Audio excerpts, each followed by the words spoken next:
Let's go. Yeah!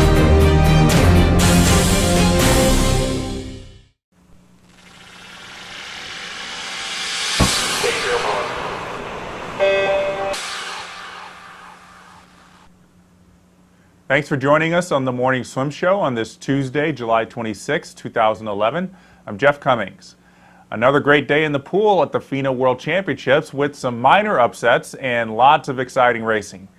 To help us break it all down is Swimming World Magazine senior writer John Lohn, who joins us on Skype from Shanghai.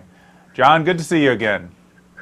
Hey Jeff, how are you? Doing all right. I'm still kind of on a high from all this racing that we saw today. So let's get to the event that you and just about every other swimming fan called the race of the meet, the men's 200 freestyle. Gold to Ryan Lochte, silver to Michael Phelps, and bronze to Paul Biederman, the world record holder and defending world champion. 0.5 of a second separated first through fifth, all five of them under 1:45. What was your take on the race? Usually when you are so excited for an event or a game in the sports, you're disappointed. I walked away tonight thrilled. It was just tremendous to have five guys under 145, to have Lochte power through that third 50 and just take control of the race. There was no disappointment to that race at all from me. I thoroughly enjoyed it. It was great for the sport. It was great for everyone in attendance. And it really sets up just a wonderful showdown in London. And maybe Mr. Thorpe's somewhere thinking, do I really want to try this right now, considering the depth in that event? Yeah, that's exactly what I was thinking after I saw the race. Was like, Ian Thorpe is probably really regretting his comeback. As much as I think that he's going to be in the mix, I think he could make a final in the Olympics. I don't know if he could really get under 145. I mean, wasn't his world record 144.7 or something like that? I think it was 144.0 at one point, and that's without anything obviously in front of me. But the amount of time that he was away and the way these guys have taken this event to this level, that people said they've taken it to a level where they said only Thorpe can be there, and now we have five guys who are in the Thorpe realm from his heyday. So I don't see him being able to get back to the guy he was, and now we have five guys who are, big time, and you never know. Sun Yang next year might decide to give the 200 free a run because he's not going to have an 800 at the Olympics because it's not an Olympic event. So that's another guy to throw into the mix. With Ryan Lochte winning this event, do you think the torch has been passed as the best swimmer in the world? It's funny you say that, Jeff. We're on the same page because I literally just uploaded my article from tonight's session, and it talks about Phelps being the greatest of all time, and you can't take that away from him in terms of his achievements. But as it currently stands, Ryan Lochte owns the throne of swimming. He set the stage for it last year at Pan Pacs. I felt he needed to piggyback off of that and to make things, further things along. He started that tonight. I don't think he'll lose the 200 IM. I think he's supplanted Phelps currently for that title, without a doubt. Yeah, I think it's going to make the rest of this meet really interesting because I thought Ryan was going to have no trouble with either of the IMs, and probably even the 200 back, and I think this 200 free was going to be his wild card in terms of setting himself up to be the one that everyone needs to watch in London, and he definitely passed that test. Absolutely. Just one more thing about this 200 free. How do you think this shapes up the race for the 800 free relay, with Russia also getting two guys in the final, and of course us not really knowing who the other two swimmers are going to be for the Americans? I think the United States is still going to be in very good shape. You now have two guys who have been in the 144s. And let me real quick just say, this was a very good swim for Michael and a very good sign for him to drop that kind of time, even though he was in defeat. I think he's going to be an animal on the way to London. I don't know if we'll talk about that later in the week, maybe. But back to your 800 free relay question, Peter Vanderkay has looked very sharp. So that's three guys for the United States. I'm not too concerned with where they'll be. I think the depth of this country is still a little too much for everybody else in this relay. You're absolutely right. All right, so on to the women's 100 back. Natalie Coughlin has had a history of going out hard in her races and barely hanging on for the win. I mean, that's how she won both of her Olympic races. But this time she couldn't hang on to that win with Zhao Jing of China taking the win. Now, I would imagine Coughlin is probably thinking about all the endurance training she's going to have to put in over the next 6 months to make sure she's not caught anymore in that race. She might have been out a little too quick. She was under world record pace, I want to say, by 0.3 of a second, and that's under the world record pace of Gemma Spofford from the supersuit era. And it caught up with her at the end. At the same time, Natalie was very satisfied with that swim tonight. A 59.15. I think she said it was her 4th quickest swim ever. Considering she took the whole year off for 2009, she'll be fine next year. She's looking to make history, being one of the few people. I think she'll be the 3rd woman to ever win 3 in a row if she can pull it off in the same event. The Chinese obviously were thrilled with the way that event unfolded. Again, I think I said this last night on the show. They are so behind their sport here, and they're just so into hosting this thing. It's been a wonderful experience. Yeah, I don't want to take away anything from what Natalie did. It is amazing to know that basically in 2009 she didn't touch water at all. She did keep in shape. Obviously she had to for Dancing with the Stars and other things. But you know, she's a racer and she loves to race, and she, like all good swimmers, she doesn't take defeat very easily. So I'm sure she's thinking, what am I going to need to do? And obviously one thing is not to get overexcited that first 50 and take it out too hard. Yeah, Zhao Jing of China, you know, she's been knocking on the door. She's always been there. She's the reigning 50 backstroke world champion, I believe. Right. Obviously, this is going to really set things up for a great hunter back in London. Yeah, because there are several women. Anastasia Zueva comes within 1/100 of a second, I believe, of winning tonight's race. Emily Seebohm's going to be there. This is a really deep field, the women's 100 backstroke. Gemma Spofford, she'll be back in the mix. She's been hit with food poisoning here. So that's why she was not in the equation at all. But this event, much like the men's 200 free, will be one of the highlight events of London. And we can't forget whoever that second American is going to be. I mean, right now everybody keeps throwing out Missy Franklin. It'll be Missy Franklin. All right, so let's move on to the men's 50 breast semis. Cameron Vanderberg almost gave us that first world record, 26.90 in the semis. He almost got his own world record. But I think the more interesting thing was seeing Alexander Dalla Owen's time of 27.33, which was a tenth slower than he went out in to win the 100 yesterday. He was in a tough spot today, Jeff. The amount of emotion that flowed from him yesterday after winning that 100 breast title, what's going on in his homeland. Today was kind of a thing for him. Let's get into races, get through the heats, get through the semifinals. I think we're going to see him right there tomorrow with Vanderberg and De Silva. Whether he can go with the flat speed of Vanderberg's a 50 breast is easily his best event. So can he get down into the 26.8s, which is probably what it's going to take? You'd think if he went 27.20 on the front of a 100 breast that it's doable. And I think tomorrow he'll be a little bit more relaxed. He'll have had that day to kind of digest everything that's happened in his life. Yeah, I can't imagine what a relief it feels not only to have won the 100, but to just be able to sustain that intensity of being a racer, given what's happened in Norway, and just, you know, the past 5 days, he probably last night just went to sleep and it all just kind of just was let off his shoulders, and today probably was just like, let's just get through it. Get through is exactly right.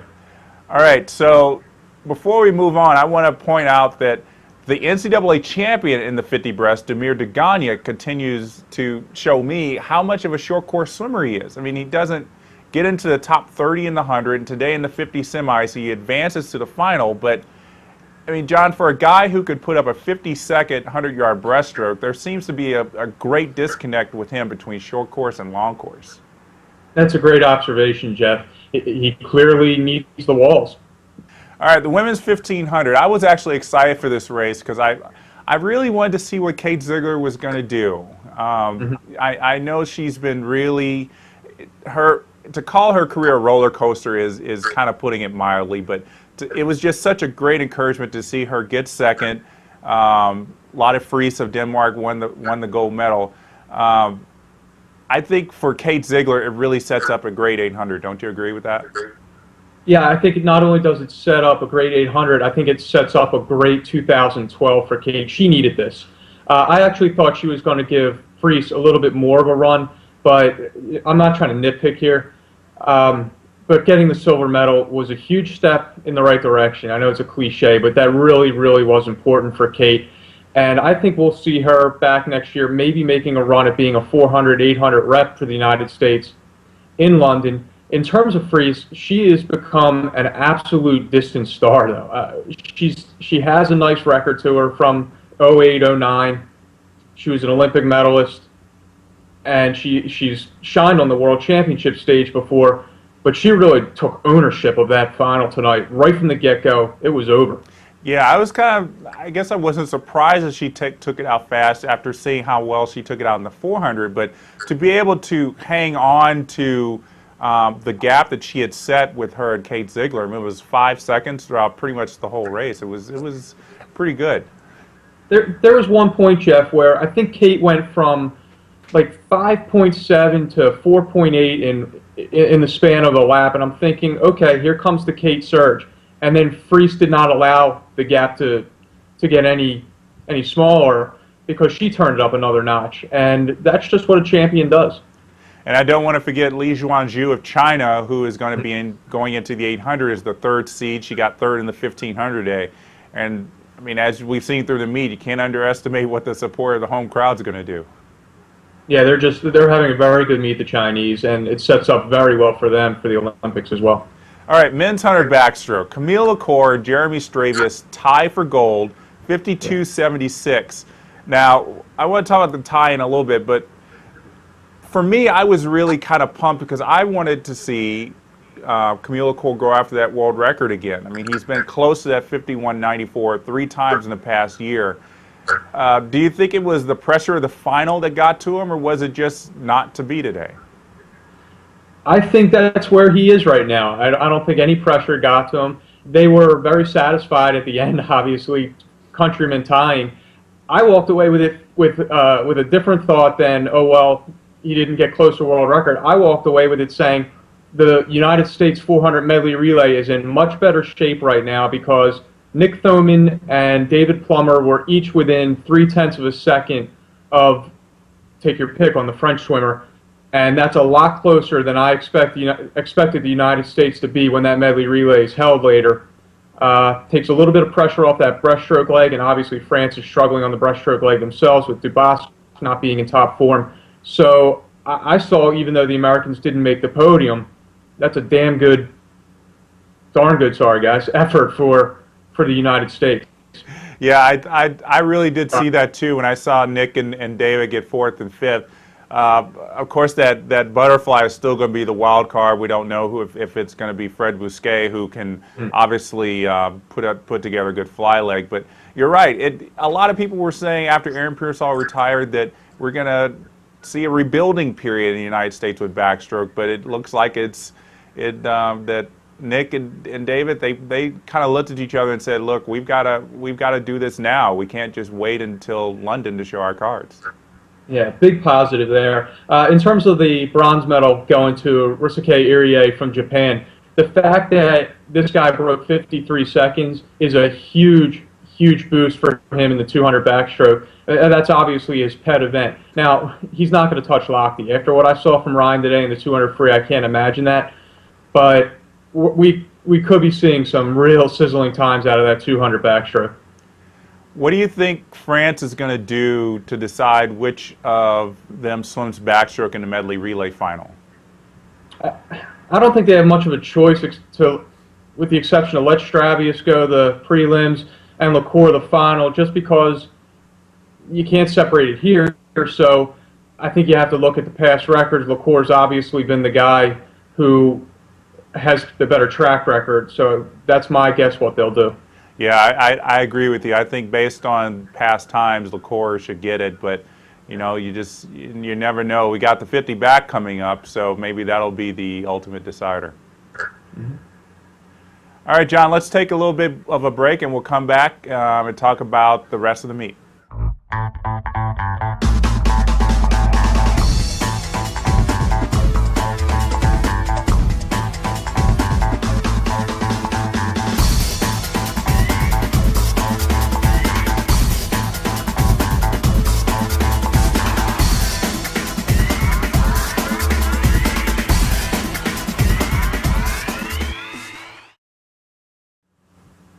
All right, welcome back to the Morning Swim Show, and we're here with John Lohn, who is Skyping in from Shanghai to talk about today's races and the finals.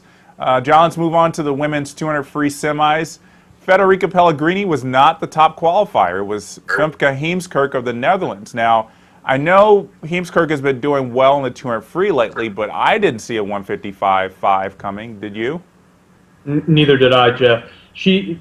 She's obviously the overwhelming favorite to win the 100 free when that event is held later in the meet. And she did tie up a bit on the end of that 200 free tonight, but man, did she attack that. And that was a really fun semifinal to watch. I just have a feeling that Pellegrini, given her portfolio from the past, the way she delivered in the 400 free the other day, is just going to be a little bit too much for Heemskerk in the 200 free.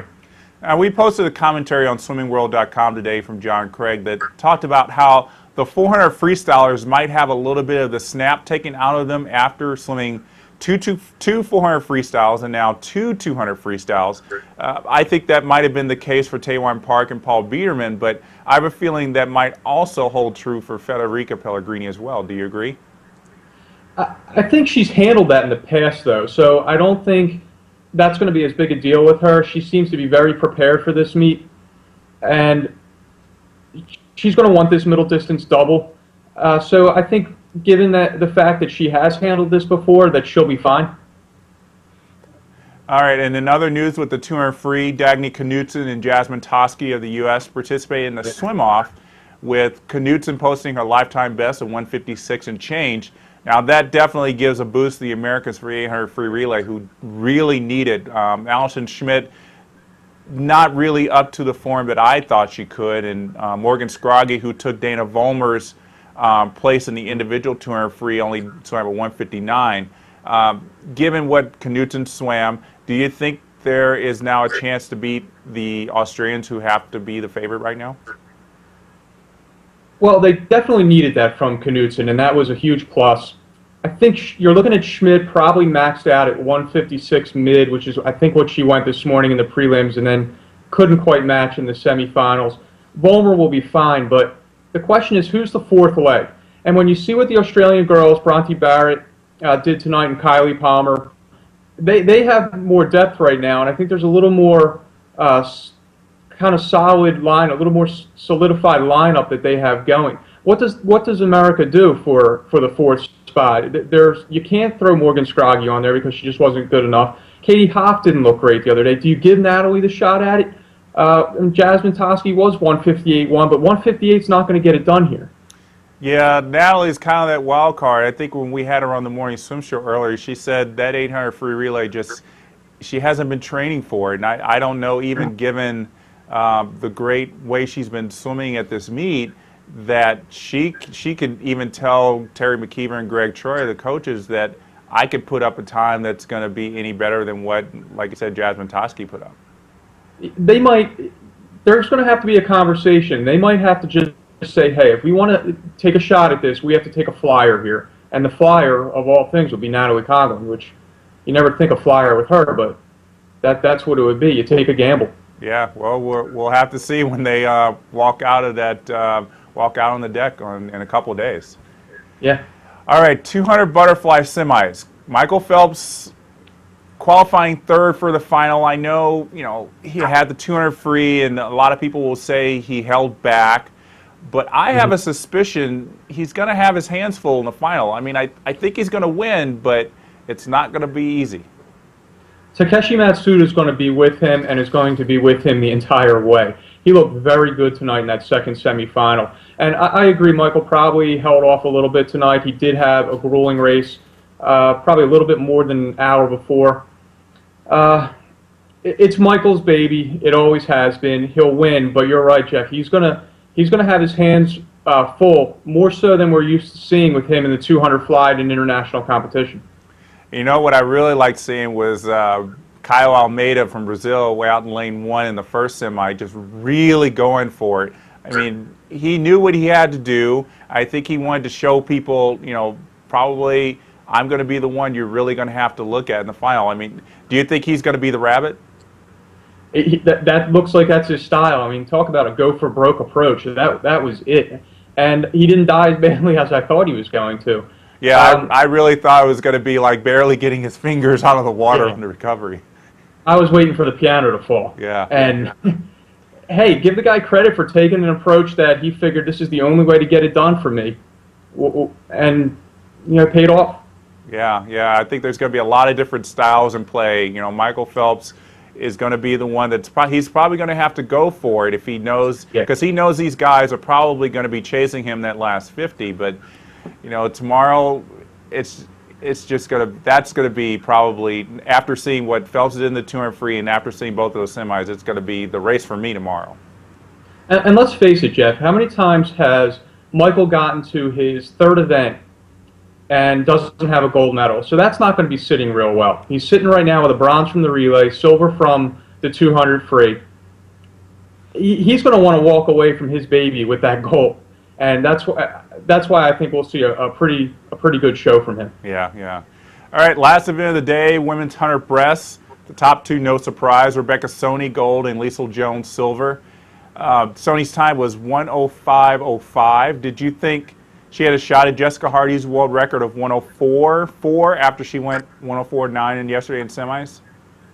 I thought she would be quicker than her semifinal, but I didn't quite think she'd get down to 1:04.4. The thing that stands out about this race is, do you remember all those years that Liesl Jones was just head and shoulders above everybody else?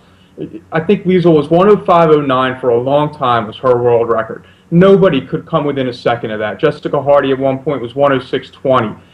And now everything's flipped. Now it's nobody's within a second of Rebecca. And it shows how interesting this sport can be, how one person can really lay down a hammer and just take things to a different level. And that's where Rebecca is right now. Nobody's going to stay with her in the 200 breast, which is arguably her better event.